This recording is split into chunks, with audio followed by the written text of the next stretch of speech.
అన్నదమ్ములు వేరు, రాజకీయం వేరు. కానీ సమస్య ఏమైపోయిందంటే ఎలా చెప్పుకొని నేను ఇవన్నీ బయటికి. కానీ ఇట్లాగే నన్ను ప్రతిసారి అందరూ ముందర కాళ్ళకి బంధాలు వేసి వేసి వేసి వేసి నాకు నిస్సత్తు వచ్చింది. అరే ఏదైనా ఒక మంచి చేద్దామంటే దగ్గరోళ్ళే కూర్చొని ముందుకు వెళ్ళనివ్వరేంటి. కొప్పట్లో కూడా నాకు చిన్నప్పటి నుంచి తెలుసు, ఇదే పార్టీ ఇదే ఇక్కడే ఇదే క్షేత్రం జాయిన్ అయ్యారు ఇద్దరు కజిన్స్. ఇద్దరు నాకు ఆల్మోస్ట్ 16-17 ఏళ్ళ వయసు నుంచి తెలుసు నాకు. నేను ఇప్పుడు అప్పుడప్పుడు కొప్పరికి వెళ్ళేవాడిని, సమ్మర్స్లో వాళ్ళ ఇంట్లో ఉండేవాడిని. వాళ్ళ నర్సపూర్లో థియేటర్ కూడా ఉండేది. ఆ ఇద్దరు కజిన్స్ మధ్య కూడా ఒకరి మీద ఒకరికి పాపం వైసీపీకి వెళ్ళిపోయాడు ఆయన, మన పార్టీలో జాయిన్ అయ్యి. ఆ అబ్బాయి మన పార్టీలో ఉన్న కజిన్ మీద కేసులు పెట్టేశాడు. అరే అందరు కజిన్సే కదా, మీరు ఇంత SC/ST అట్రాసిటీ కేసు పెట్టేశాడు. ఇద్దరు కాపులే. నాకు అనిపించింది ఇది ఎటు వెళ్తున్నామని. దీనికి ప్రేరణ ఎవరు?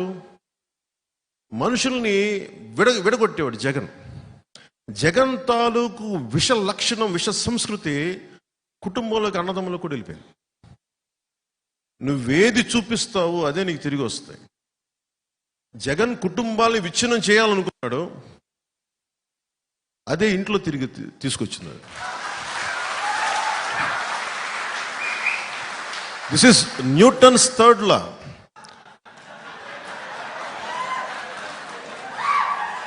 నువ్వేది చెయ్యాలనుకుంటావో చర్యకి ప్రతిచర్య ఉంటుందంట. అదేదో న్యూటన్ అదే స్పిరిచువల్ లా, అది నాట్ జస్ట్ ఫిజికల్ లా. నువ్వు ఏది చెయ్యాలనుకుంటావో అదే నీకు తిరిగి వస్తుంది. నువ్వు నేర్పిన విద్య నీరజాక్ష అంటావు.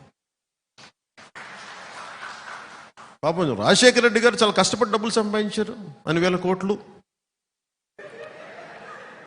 వేల కోట్లు సంపాదించి పాపం ఇద్దరు బిడ్డలకి సమానంగా ఇస్తే ఆ సంపాదన ఇవ్వలేదు చెల్లికి.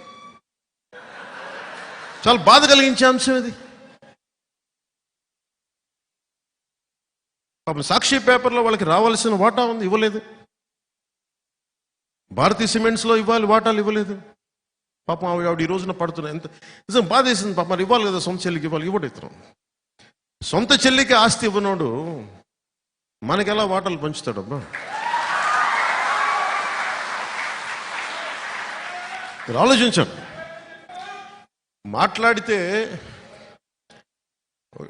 మాట్లాడితే భయపెడతా ఉంటారు. నేను రాజకీయాలు వచ్చినప్పుడు నేను ఒకటే అనుకున్నా, నేను మంచి చేయడానికి వచ్చా. చాలామంది పెద్దలను కలుపుకెళ్తా, జ్ఞానుల్ని కలుపుకెళ్తా, మేధావుల దగ్గరికి వచ్చి తల ఉంచుతా, అనుభవజ్ఞుల దగ్గర నా శిరస్సుని